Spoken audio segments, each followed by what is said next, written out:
Okay, so the next problem in the lead code we are solving is word search. Basically, they were given us a grid which consists of the characters. We'll have to find if the given word exists in that or not. Okay. See here, it has been straightforward that like I mean, for a given word they have highlighted it. So this is found. Okay. So similarly, they are looking for AC. It is here. Okay. And finally, they are looking for ABCB. ABC is there. B is not there. So it's not, the answer will be the false. Okay.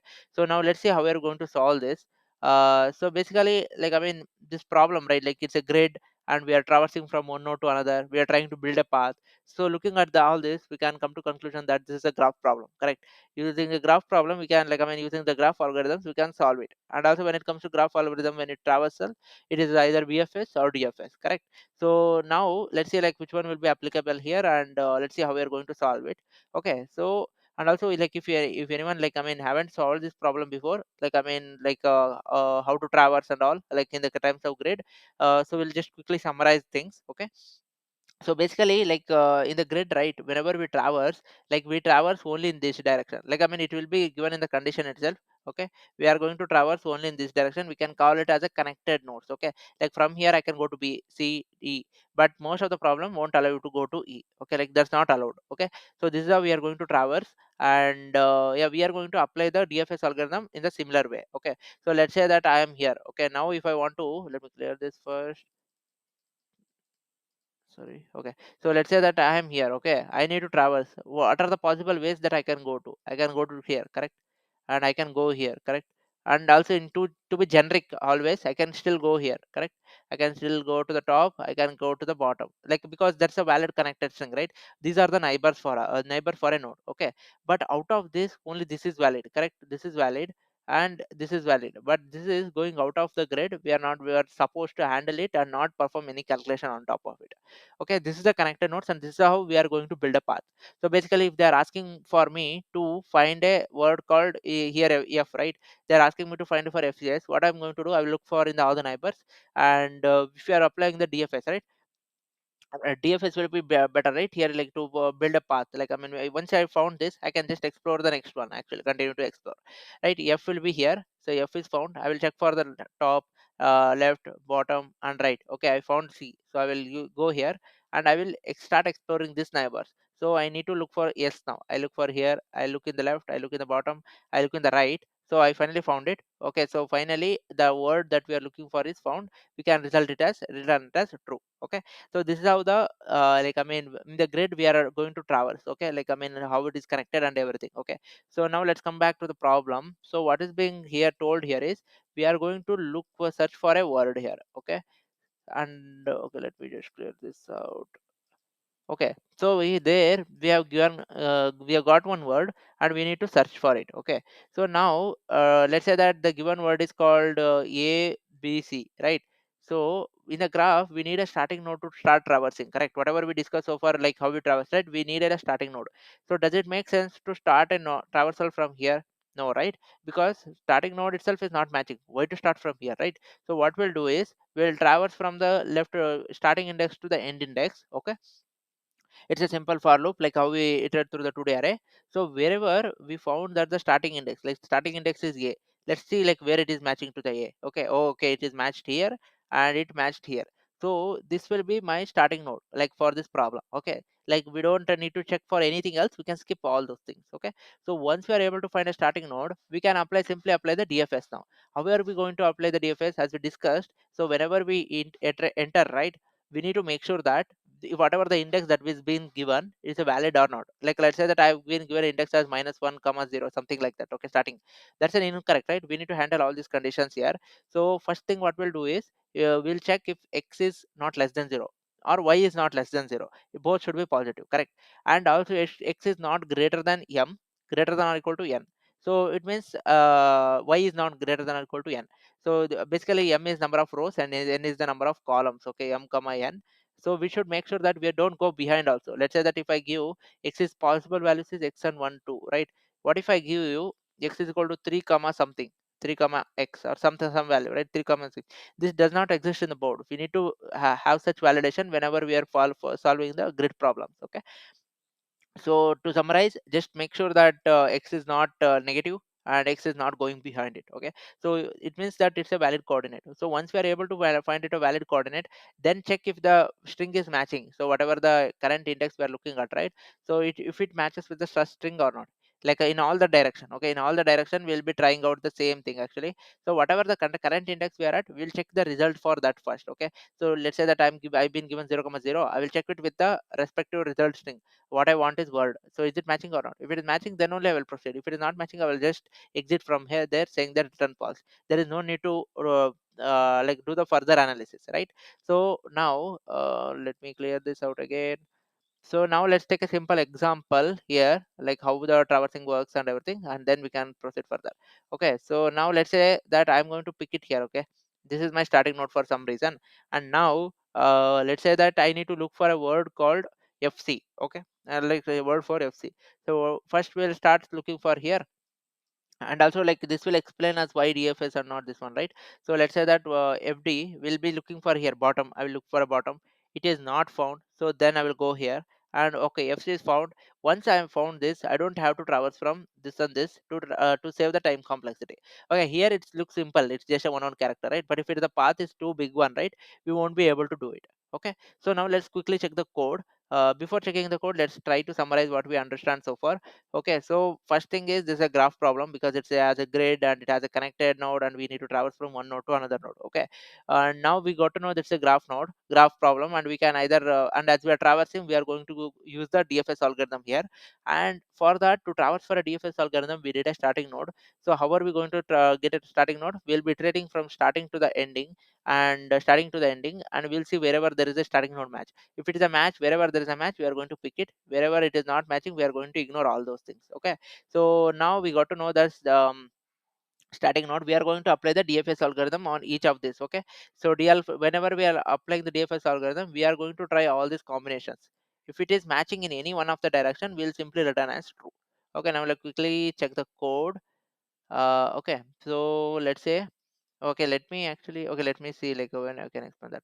Okay, so as discussed, we iterate through this. Wherever this is equal to 1, right? Well, like first index character, we are going to send it. Like that will be our starting node for here.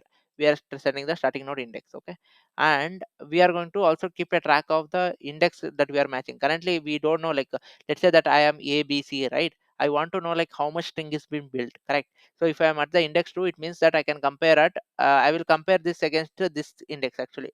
So whatever the index I pass, whatever the index that is here, we'll be comparing it. So if I increment index 1, I will compare it with this one. Index 3, index 2, I will compare it with this one. Like this is how we are going to compare.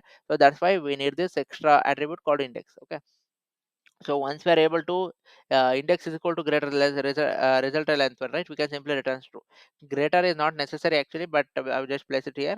Okay, so if it is greater than or equal to, we'll simply return as true. It means that we have completely traversed the node, completely traversed it, and we have found a full match. So answer we found the answer. Okay, this is the place like where we check the condition. If it is not less than 0, less than 0, all these conditions. Okay, and also finally we'll also have to make sure that if it is a valid or not. Here we are going to send it a valid one. Okay, we are already done it, but during the recursion we are going to send the next character, and we need to do the validation there. So that's why it is better to have it's best to have the validation here. We should have it actually, so we should the validation here. Okay, so now this is the condition to validate if the coordinates are correct or if the value is correct, if it is a match or not. Okay, once it is a match and coordinates are good, so what we are going to do here is we need to iterate for the next one. So like let's say that we are here. Okay, so once we are done with A, we'll have to go to the B, correct? Like also go to the top, go to the left, go to the bottom. We have to try all the combination, correct? So that's what we are doing here. Okay, that's what we are doing here. And once any of them return true, we'll be returning the result. Okay, one path is found, bro. So the answer is found. Okay, so now, okay, now one more thing is we need to keep a track of the visited nodes here, right? So let's say that, let me just clear it again. So what might happen here is, so let's say there can be a loop actually. Like we should be ensuring that visited. We cannot be visiting again and again. So let's say that there is a word called ABFSA. Okay, ABFSA. So I will be here first, and then I will go to B. Okay, okay, I'm done here. I'm not tracking any visited nodes here. So I'm just taking the neighbor nodes. So ABF. So I will go into the F is here. F will go here, and then I will go S here. Okay, and now let's say that I can go here. Let's say that this, to avoid confusion, let me change it to C. So let's say that I'm looking for a word A, B, F, S, A. Okay, now I am cycling here actually. So I'm reusing the word that was given already. That's not possible, right? Like, I mean, in the word search, it should be explicitly here. So ideally, it should, let's say if was A, right? So it should have been this path. This is valid, but using the reusing the word is not at all, like, I mean, it's not a, it's a incorrect thing. So what we'll have to do is we'll have to keep a track of visited nodes. Okay, so one thing what we can do is we can build a list here. Okay, so build a list visited nodes and store the index of it, whatever the index, right? As I am traversing, I will be updating it. I visited it 0, 0, 0, 1, 0, 2. I will be keep on updating it so that we don't loop in. So whenever I try to go into go look for this one, right, I will be alerted that okay, this is already visited, I'm not going to consider it. So I might go for the next possibility here. Okay, or if it is not fun, we will be at the end, like, I will be returning a false. Okay, we'll need to keep a track of visitor nodes. So we can do it either way around. Like, I mean, we can use a visited list and send it as a param to the next one, or we can keep it as a global. No, global cannot be used here. So we'll need to send it to the next recursion. Okay, but this will increase the time complexity because as we are adding the elements, removing the elements, right? This works actually. Like, before this solution, I tried this. This works. So now instead, what we can do here is we will temporarily update this board. Okay, we'll temporarily update this board to some other character so that we don't iterate back. So as we know, all these are characters, right? We can change it to any special character so that we don't, like, whenever we try to validate, right, like whenever I try to look for A, this is some other special character. So I won't be picking that. So basically, whenever we traverse, we'll be updating it to the ash. Okay, we'll be updating it to the ash, and finally that will avoid us in picking that character again, right? Instead of building the list and adding it, removing it, all those things, right? I can simply update it to the ash or any special character. I can, whenever I'm looking it, so I'm not going to pick it. So it means we are good. Like, I mean, there will be no cycle or nothing. Okay, and now one more thing is, okay, let's see this one. So this is how it is working. Okay, like, I mean, we are like, we didn't use the visited list here. Instead, we are using this path. Okay, and now this should be the case for only for this iteration, right?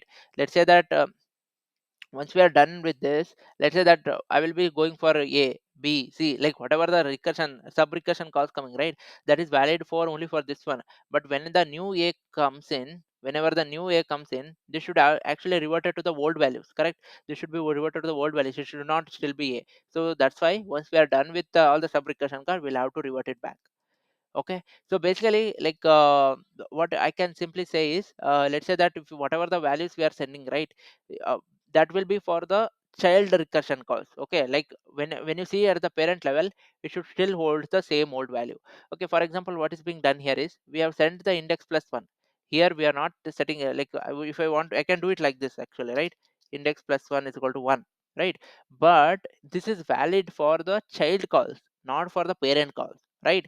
So we need to ensure that either we can do it in place here such that we don't create any variables, right? So that this is applicable only for the child calls, it is not applicable for the parent. Okay, or the other way around, what I can do is simply is I can increment this one and I can use it this way. Okay, I can, or okay, I will show it for only one. Okay, so I can do it like this. Okay, it is applicable for same actually, index.